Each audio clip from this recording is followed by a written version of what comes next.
O ano de 2024 foi um ano bem importante para o UFC. Afinal, teve a 300ª edição da organização, o 300º Pay-Per-View, que foi o UFC 300, que na minha opinião foi o melhor evento que o UFC já trouxe. Teve o grande espetáculo único, o UFC 306, realizado na Esfera. E claro, como sempre, entregou uma série de lutas incríveis, fantásticas e grandes momentos icônicos que certamente ficarão eternizados na história. Pessoal, feliz 2025 a todos vocês, e no vídeo de hoje eu quero voltar mais um pouquinho no ano passado e trazer para vocês aquelas que, na minha opinião, foram as 10 melhores lutas do UFC em 2024. Bom, melhores lutas do UFC, e também teve uma luta a mais que não é do UFC, que não é do MMA, mas acho que também vale falar dela aqui nesse vídeo. Sem mais enrolação, as 10 melhores lutas do ano passado.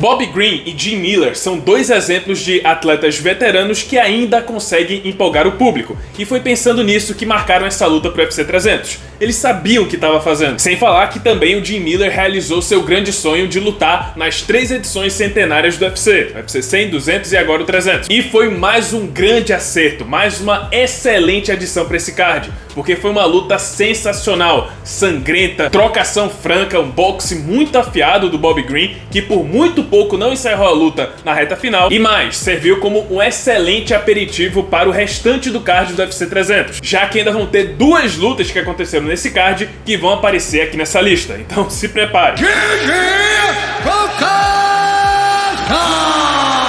Já vamos começar falando então de uma delas, que foi Jiri Prochazka contra Alexander Rakic, que na minha opinião foi talvez a melhor demonstração do que esperar da luta desse samurai tcheco maluco. Mesmo vindo de derrota para o Alex Poatan em novembro de 2023, o Jiri Prochazka não perdeu nem um pouco da sua essência e voltou para enfrentar o Rakic da mesma forma que ele apareceu nos combates anteriores. Guarda baixa, pressão, golpes malucos, engolia um soco, mas devolvia 2, partia pra guerra o tempo todo, e no momento que ele sentiu o cheiro de sangue, viu que o Rakic já não estava mais aguentando a pressão, ele partiu pra cima e encerrou a luta ainda no segundo round. Mais uma luta que aqueceu ainda mais a já enfervecida torcida que estava presente na T-Mobile Arena no UFC 300.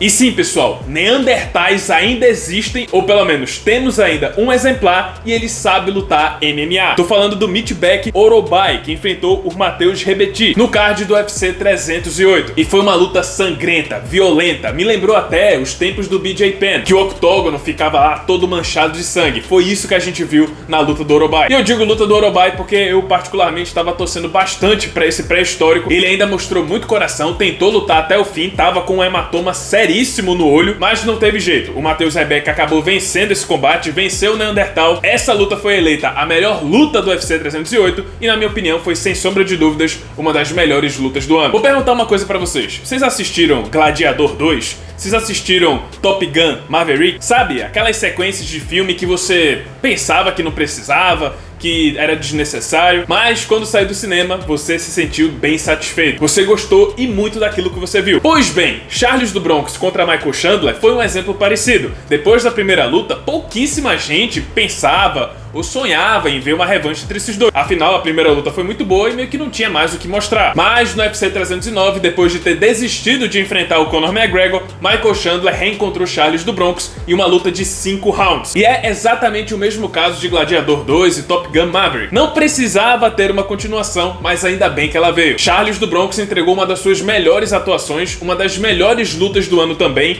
dominou o Michael Chandler durante o primeiro até o 4º round, só que aí no round final, quando parecia que tudo havia sido perdido pro Chandler, o americano ressurgiu também à base do roubo e deu um baita susto no Charles do Bronx, até chegou a derrubar o brasileiro, sentou uma série de golpes na cabeça, atrás da nuca, tudo onde é legal e ilegal, e fez todo mundo pular da cadeira achando que o Charles ia tomar uma reviravolta. Mas no fim o brasileiro conseguiu sobreviver, controlou o restante da luta e assim venceu Michael Chandler pela segunda vez naquela que foi a melhor luta do UFC 309. If you want to touch, do it now. God bless.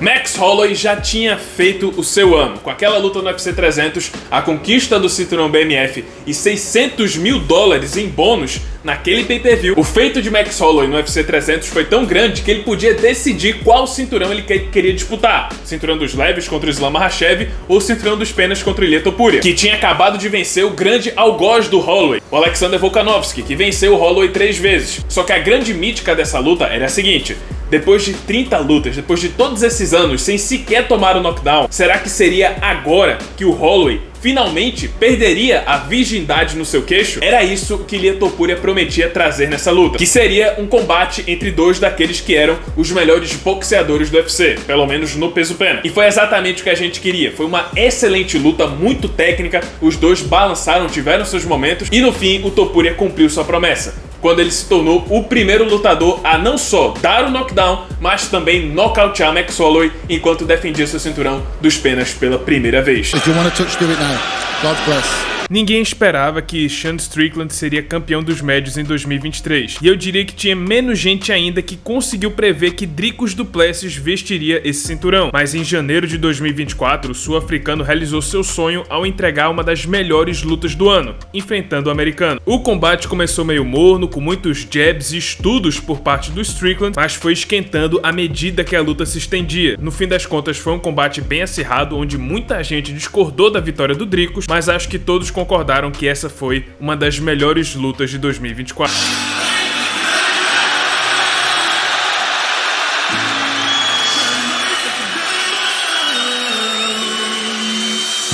Pois bem, o cenário estava montado, parecia que seria o momento em que as estrelas iriam se alinhar, ou melhor, que o diamante iria brilhar e finalmente, depois de tantos anos de carreira, a gente veria a coroação de Dustin Poirier, aquela que foi sua última chance de conquistar o cinturão.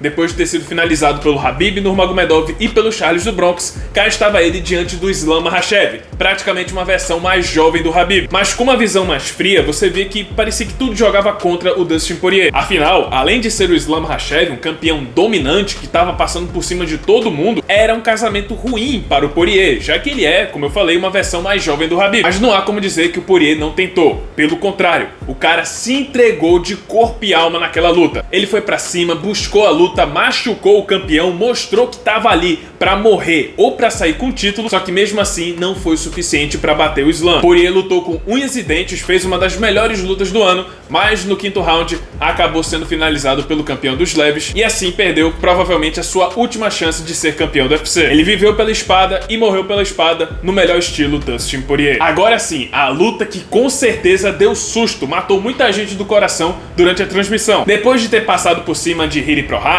Jan Blachowicz, Jamal Hill, do nada o Poatan recebia esse cara, esse oitavo colocado do ranking, Khalil Rountree, que nem é ex-campeão, nem devia estar disputando cinturão, e todo mundo achava que seria trabalho fácil, que o Poatan ia passar por cima desse cara dentro do primeiro e segundo round. E meus amigos, como a gente estava enganado. Essa foi uma das lutas mais complicadas que o Poatan teve em toda a sua carreira. O Khalil Rountree começou a 1000 por hora, dominando o primeiro e o segundo round na trocação, balançando o brasileiro, chegando a dar um knockdown. O Poatan tocou a lona no segundo round, quase sentou de novo com um chute alto do americano na reta final dessa mesma parcial. Enquanto isso, o público brasileiro tava em casa tenso, vendo o Poatan sendo destruído. Enquanto isso, na cabeça do Poatan tava tudo tranquilo, porque tava tudo acontecendo conforme planejado. O Poatan sabia que o Khalil ia partir pra cima com toda essa fúria, com toda essa garra. Então ele esperou pacientemente até ele descarregar tudo que tinha pra depois começar a virar o combate ao seu favor. A partir do terceiro round foi o Poatan quem governou a luta. E no quarto round entrou em um verdadeiro estado de flow, onde ele parecia intocável, ativou o instinto superior e só dançava conforme a dança. Khalil Rountree ficou com o rosto todo ensanguentado, todo arrebentado, tentou resistir até o fim, mas o Poatan conseguiu o nocaute aplicando golpes na linha de cintura, que finalizou a conta e fechou com chave de ouro uma das melhores e mais empolgantes lutas desse ano. Comenta aí qual foi a sua reação com essa vitória do Alex Poatan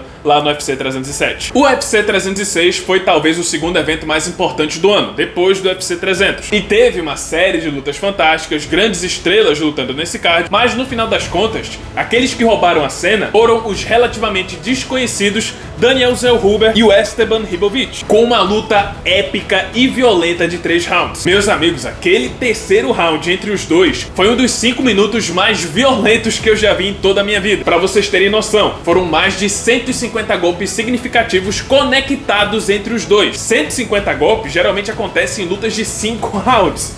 Isso aconteceu em um. O Zellhuber que ativou o modo automático, tava tentando de tudo para se manter em pé naquele terceiro round, mas no fim das contas era inevitável a vitória do Esteban Ribovic, que na minha opinião teria feito a melhor luta do ano se não fosse pelo número 1 dessa lista, que vocês já sabem qual é, e eu já vou falar dele antes dessa menção honrosa. E essa menção honrosa é a luta entre Alexander Usyk e Tyson Fury. Sim, como eu falei no início do vídeo, não é uma luta do UFC, não é uma luta nem de MMA, mas meus amigos, a primeira luta entre Alexander Usyk e Tyson Fury foi simplesmente fantástica. Fazia tempo que eu não vibrava tanto em uma luta de boxe. Foi exatamente o que você esperava de um combate desse nível, entre dois campeões lutando para unificar todos os títulos do peso pesado e se tornar o primeiro campeão incontestável, o primeiro Undisputed Champ em mais de 20 anos. Foi uma luta sensacional, assisti aqui em casa com os amigos, vibrei, principalmente no 9º round, quando o Usyk quase nocauteou o Tyson Fury, e apesar de não ter sido uma luta do UFC nem de MMA, eu achei que ela mereceu